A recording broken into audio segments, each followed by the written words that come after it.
Hello नमस्कार दोस्तों, YouTube channel पर आपका स्वागत है। गाइस आज हम करने वाले एआईबी में आने वाले इंपोर्टेंट एमसीक्यू क्वेश्चन सोल्व। सबसे पहला क्वेश्चन है guys, the Indian contract act 1872 became operative from the date of. भारतीय संविधान अधिनियम 1872 कब से लागू हुआ था? दोस्तों भारतीय संविधान अधिनियम कॉन्ट्रैक्ट एक्ट को जो लागू किया गया था वो 1 सितंबर 1872 को किया गया था। तो इसका आंसर सी हो जाएगा। कब हो जाएगा? 1 सितंबर 1872 को लागू किया गया था, जो कि धारा नंबर 1 है। ठीक है, धारा नंबर 1 आपको आ चुकी है। धारा नंबर 1 में यही बताया गया। नेक्स्ट क्वेश्चन है guys, the interpretation close of Indian contract act. ठीक है, निर्वचन खंड जो है संविधान अधिनियम में कौन सी धारा में बताया गया है? दोस्तों इसका आंसर बी हो जाएगा, सेक्शन 2। ठीक है, धारा 2 में बताया गया है इसके बारे में। ठीक है, इसमें डेफिनेशन के बारे में बताया गया भाई कौन कौन सी डेफिनेशन है, एक तरह से सेक्शन 2 में। नेक्स्ट क्वेश्चन है, चूज द इनकरेक्ट कॉम्बिनेशन। गलत युग्म का चुनाव करें। सबसे पहला यहाँ पे देखो, प्रपोजल और एक्सेप्टेशन। प्रपोजल को एक्सेप्ट कर लिया जाता है तो प्रॉमिस बन जाता है। ठीक है, प्रस्ताव को स्वीकृति दे दी जाती है तो वचन बन जाता है, ये सही है। प्रॉमिस होता है प्लस में कंसिडरेशन मिल जाता है तो ये बन जाता है अग्रीमेंट। क्या बनता है? अग्रीमेंट। वचन और प्रतिफल दोनों मिल जाता है तो इसको करार बोलते हैं। क्या बोलते हैं? करार। तीसरा, ये भी दोनों सही है। तीसरा है अग्रीमेंट और एनफोर्सिबिलिटी। एग्रीमेंट और एनफोर्सिबिलिटी दोनों मिल जाते हैं तो कॉन्ट्रैक्ट बनता है। ठीक है, करार और परिवर्तनीय मिल जाते हैं संविदा बनती है। तो ये तीनों बिल्कुल सही है। तो एक तरह से आपका नोट्स भी बन चुके हैं कि भाई जो है प्रॉमिस कब बनता है, अग्रीमेंट कब बनता है, कॉन्ट्रैक्ट कब बनता है। ठीक है, तो डी इसका गलत हो जाएगा। ठीक है, ये नहीं बनेगा तो डी इसका गलत है तो ये हो जाएगा। नेक्स्ट क्वेश्चन है यहाँ पे क्वेश्चन नंबर 4। यहाँ पे बोला है ए प्रपोजल व्हेन एक्सेप्टेड बिकम्स। प्रस्तावना प्रतिग्रहित हो जाने पर, जब प्रपोजल को एक्सेप्ट कर लिया जाता है, जब आप जो है सेक्शन 2A पढ़ते हो तो प्रपोजल को एक्सेप्ट कर लिया जाता है तो क्या बन जाता है? तो ए मतलब प्रोमिस बन जाता है। ठीक है, प्रोमिस बन जाता है। ओके, तो ए प्रोमिस बन जाता है। तो सेक्शन जो है पढ़ लेना, जो है 2 में बताया गया, सी में बताया गया। ठीक है, तो ये फिर देखो यही लिखा है, प्रोमिस।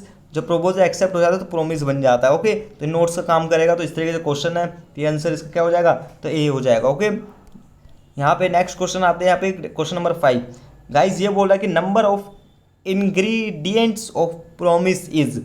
वचन के तत्वों की संख्या कितनी होती है? वचन के तत्वों की संख्या गाइज 2 होती है। कितनी होती है? 2। देखो कैसे, मैं बताता हूँ भाई। ए और बी, ए अपनी साइकिल बेच रहा है। ठीक है, क्या बेच रहा है? साइकिल इसको देगा और बी क्या देगा उसके बदले में? पैसा। क्या देगा? पैसा। तो इसमें क्या हुआ? दोनों ने एक दूसरे को वचन किया। दोनों ने वचन किया। ए बोलता है मैं साइकिल दूंगा, बी बोलता है मैं पैसा दूंगा। तो दोनों ने एक दूसरे को वचन दिया। ठीक है, तो ये चीज़ है, तो 2 होंगे, 2 तत्व है। नेक्स्ट क्वेश्चन है, an agreement enforceability by law is a. विधि द्वारा परिवर्तनीय करार। विधि द्वारा परिवर्तनीय करार क्या होता है? देखो एग्रीमेंट और एनफोर्सिबिलिटी दोनों को जोड़ दें तो ये होता है कॉन्ट्रैक्ट। क्या बन जाता है? कॉन्ट्रैक्ट। संविदा बन जाती है। क्या बन जाती है गाइस? संविदा बन जाती है, कॉन्ट्रैक्ट। ठीक है, डी इसका आंसर है। यहाँ पे नेक्स्ट क्वेश्चन है जो है 7। देखो, A proposes by letter to sell a house to be at a certain price. The communication of proposal is complete when. इसमें पता है का अमुक कीमत पर ख को ग्रह बेचने की पत्र द्वारा प्रस्थापना करता है। भाई क्या बोलता है कि मैं अपना घर बेचूंगा, ख को बोलता है। वो जो है पत्र से बोलता है, पत्र से पत्र पहुंचाता है। तो ये जो है प्रस्तावना की संसूचना मतलब कम्युनिकेशन ऑफ प्रपोजल कब कंप्लीट मानी जाएगी? इसका आंसर जो है कब मानी जाएगी? भाई जब तक बी को नहीं पता होगा, जब तक बी को जो लेटर नहीं मिलेगा तो जब तक नहीं मानी जाएगी। तो इसमें लिखा है कि मानी कब जाएगी? जब बी रिसीव द लेटर, ख को पत्र प्राप्त होता है तभी माना जाएगा। तो डी इसका आंसर हो जाएगा, जब वो लेटर पहुंच जाएगा। ठीक है, अब ये तो है नहीं कि ए ने भेज दिया तो बी को पता ही नहीं है, तो ऐसे कैसे माना जाएगा? तो यही चीज़ है, तो इसका आंसर हो जाएगा बी, डी हो जाएगा। ठीक है, नेक्स्ट क्वेश्चन यहाँ पे जो है वो सेक्शन नंबर, आप सेक्शन नंबर कौन से? सेक्शन नंबर 3 से रिलेटेड है ये। सेक्शन नंबर 3 है। ठीक है, इंडियन कॉन्ट्रैक्ट एक्ट। यहाँ पे बोला which one of the following is not provided in section 4। Section 4 में क्या नहीं बताया गया है? देखो सेक्शन 4 जो है कम्युनिकेशन वाला, ये भी इसमें बताया गया communication of proposal, communication of acceptation और एक्सेप्टेंस। ठीक है, इसमें बोला है कम्युनिकेशन ऑफ रेवोकेशन। तो ये तीनों चीज़ बताई गई है सेक्शन 4 में, और ये चीज़ नहीं बताई गई है, revocation of proposal and acceptance. ठीक है, ये नहीं बताई गई है। तो इसका आंसर क्या हो जाएगा? डी हो जाएगा। मतलब कि यहाँ पे बताया गया कौन चीज़ नहीं बताई गई है। तो सेक्शन 4 समझ में आपको, ये आपको क्लियर है। नेक्स्ट है यहाँ पे the manner of revocation of a proposal has been provided under the contract act 1872। प्रस्थापना के प्रतिसंहार का तरीका भारतीय संविदा अधिनियम 1872 में दिया गया है। मतलब कि जो रेवोकेशन है वो किस में बताया गया है गाइस, जो रेवोकेशन हो सकता है वो धारा 5 में बताया गया है। देखो इसका मतलब क्या होता है रेवोकेशन, भाई ए और बी ने कॉन्ट्रैक्ट कर लिया, क्या कर लिया, कॉन्ट्रैक्ट कर रहे हैं, मतलब एक दूसरे से एग्रीमेंट कर रहे हैं। तो भाई ए ने बोल दिया हाँ जी मैं साइकिल बेच दूंगा, तो एक कंडीशन रखी कि आज शाम को 5 बजे तू मुझे बता दियो कि मैं तुझे बेचूंगा, तुझे लेनी है तो बताइयो। तो बी है 5 बजे के बाद बताता ही नहीं है कुछ, मतलब 5 बजे तक का टाइम दिया था, बी नहीं बताता है, तो वो क्या होगा, वो कॉन्टैक्ट नहीं होगा, वो एक तरह से वो हट जाएगा, ठीक है, तो रेवोकेशन हो गया। ओके, इस तरीके से क्वेश्चन है। यहाँ पे बोला है जैसे क्वेश्चन नंबर 10 है, a proposal can be revoked bye the proposer, ठीक है, प्रस्तावक द्वारा एक प्रस्ताव वापस कर लिया जाता है। कब मान लिया जाएगा, मतलब जो प्रस्ताव जो दिया था, जो प्रपोजल जो दिया था वो वापस कब मान लिया जाएगा, देखो ये दे रखा है, इसका आंसर हो जाएगा ऑल हो जाएगा, पढ़ लेते हैं। By the communication of notice by the proposer to the party, प्रस्तावक द्वारा दूसरे को पक्ष को नोटिस देकर, भाई दूसरा पक्ष नोटिस दे सकता है कि मैं इस प्रस्ताव को वापस कर रहा हूँ, ठीक है, वापस ले रहा हूँ। By the lapse of time, देखो टाइम की है, समय सीमा बताई थी कि भाई ए ने बोला कि बी को कि शाम के 5 बजे तक मुझे बता दो कि आपको ये साइकिल लेनी है नहीं लेनी है, तो टाइम चला गया तो बोल देगा भाई प्रस्ताव वापस। आगे बोला by the failure of the acceptor to fulfil a condition, कोई कंडीशन शर्त रख दी कि भाई ये शर्त रहेगी, तो शर्त पूरी नहीं होती तो वो वापस कर लेता है, ठीक है, तो इसका आंसर क्या हो जाएगा डी, ठीक है, सभी यहाँ पे बताया गया, जब आप पढ़ोगे सेक्शन पढ़ लेना है, ठीक है।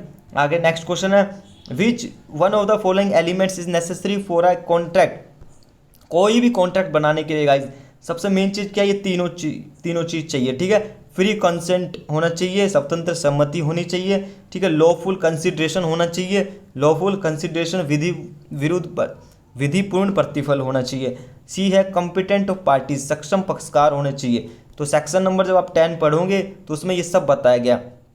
सेक्शन नंबर 10 यही बताता है कि जो है स्वतंत्र पक्षकार होने, स्वतंत्र free consent, lawful consideration, competent parties, ठीक है, सभी होने चाहिए। ओके, अब नेक्स्ट है यहाँ पे क्वेश्चन नंबर 12, ये बताया गया है कि guys a contract with or by a minor is the contract, ठीक है, अवैश्यक द्वारा की गई संविदा क्या है, जो अवैश्यक होते हैं, जो मतलब माइनर होते हैं, उसके द्वारा जो संविदा जो कॉन्ट्रैक्ट किया जाता है वो क्या माना जाएगा गाइज, वो वॉइड माना जाएगा, क्या माना जाएगा, वॉइड, 20 का आंसर हो जाएगा वॉइड, क्या माना जाएगा, वॉइड, ओके, शून्य माना जाएगा।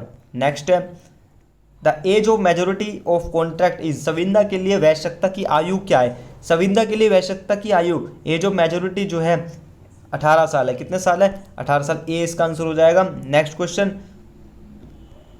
The word consensus ad idem, ठीक है, मीन्स इसका मतलब क्या, एक ही बात पर एक ही अर्थ में मैतक्य का क्या अर्थ है, ठीक है, इसका आंसर क्या हो जाएगा, इसका आंसर हो जाएगा कि सी, इसका आंसर है to agree on the same thing in same sense, एक ही वस्तु के लिए एक ही अर्थ में करार होना, ठीक है, मतलब कि भाई देखो इसमें क्या कभी कभी वो हो जाता है, जैसे सेक्शन नंबर आप 13 पढ़ लेना, इसके अंदर सेक्शन नंबर 13, ठीक है, मतलब ए ने बी को बोला कि मैं अपनी है ना अपनी साइकिल बेचूंगा, बी बोलता चल ठीक है मैं ले लूँगा शाम को, अब बी को लगा कि जो साइकिल है कि वो लाल वाली है, मैंने एक तरह से कंप्लीट नहीं बताया, तो सेम थिंग्स होनी चाहिए कि भाई ए ने बोला मैं ये साइकिल बेचूंगा, बी ने बोला हाँ ठीक है, तो क्या होता है ए के पास तो 3-4 साइकिल है, तो कौन सी बेचेगा ये नहीं पता है, तो क्या है सेम थिंग्स और सेम सेंस होना चाहिए इसके अंदर, ठीक है, जब ये एग्रीमेंट अच्छे तरीके से बनता है।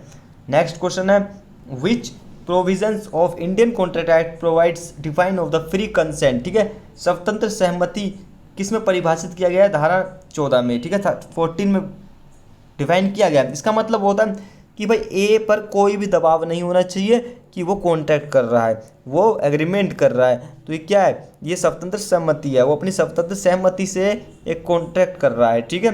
नेक्स्ट क्वेश्चन है consent is said to be free when it is not caused by, सम्मति स्वतंत्र तब कही जाती है जब वह निम्नलिखित से कारित न हो, ठीक है, मतलब कि भाई फ्री कंसेंट जब मानी जाती है जब तक इन पे ये सब चीज़ तीनों चीज़ नहीं होनी चाहिए, तो डी मतलब ऑल, ठीक है, ये ऑल नहीं होनी चाहिए, जैसे परपीडन, कोर्सन, ठीक है, ज़बरदस्ती करना, कपट, फ्रॉड करना, या फिर एंड्यू इन्फ्लुएंस करना, ठीक है। तो ये तीनों चीज़ नहीं होनी चाहिए। Next question, कोर्सन is the provided under which section. भाई जो परपीड़न है वो कौन से सेक्शन में बताया गया है? इसका आंसर है बी है, ठीक है। धारा 15 जब पढ़ेंगे उसमें परपीड़न के बारे में बताया गया है, ठीक है। धारा 14 के अंदर ही 15, 16, 17, 18 वो सब की बात की गई है। यहाँ पे question number 18, an agreement bye fraud, कपट से किया गया जो करार होता है, जो फ्रॉड जो किया जाता है उसका वो होता है वॉइडेबल। क्या होता है? वॉइडेबल, ठीक है। शून्यकरण नहीं होता है, वॉइडेबल होता है। Okay, next question 19, an agreement made by mistake, भूल से किया गया करार, जब मिस्टेक से कोई करार हो गया, कोई एग्रीमेंट हो गया, उसको क्या बोलते हैं? वॉइड। क्या हो जाएगा? शून्य, वॉइड हो जाएगा वो। ओके, नेक्स्ट क्वेश्चन लास्ट है, न्यूडेड पैक्टम मीन्स, ठीक है। न्यूडेड पैक्टम से क्या तात्पर्य है? इसका आंसर हो जाएगा न्यूडेड पैक्टम से क्या तात्पर्य है? इसके अंदर विदाउट कंसिडरेशन, बिना प्रतिफल के, ठीक है। कंसिडरेशन आपको पता ही होगा। अगर आप कॉन्ट्रैक्ट एक्ट को समझना चाहते हैं, पढ़ना चाहते हैं, अच्छे तरीके से नोट्स लेना चाहते हैं, तो मेरे टेलीग्राम को ज्वाइन करें और लाइक कमेंट करना ना भूलें, ठीक है। अगर ये पीडीएफ आपको चाहिए तो टेलीग्राम को ज्वाइन करें और हमारे इंस्टाग्राम को भी फॉलो कर सकते हो आप, ठीक है। वहाँ से भी आपको पीडीएफ मिल जाएगी, ठीक है। मिलते हैं नेक्स्ट वीडियो में। धन्यवाद। Like, subscribe, comment. ओके।